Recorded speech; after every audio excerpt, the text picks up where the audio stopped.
হিমাচল প্রদেশের রাস্তা, চারিদিকে জঙ্গল, রাস্তার পাশে অনেক নিচ দিয়ে বয়ে চলেছে খরস্রোতা পার্বতী নদী।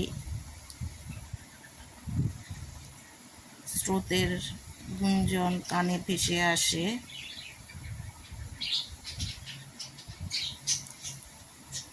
একদিকে খরস্রোতা পার্বতী নদী অনেক নিচ দিয়ে বয়ে চলেছে, আর রাস্তার আর একদিকে পাহাড়, জঙ্গল, গাছগাছালি। তার মধ্যে দিয়ে হেঁটে যেতে প্রকৃতির মাঝে সত্যি খুবই ভালো লাগে।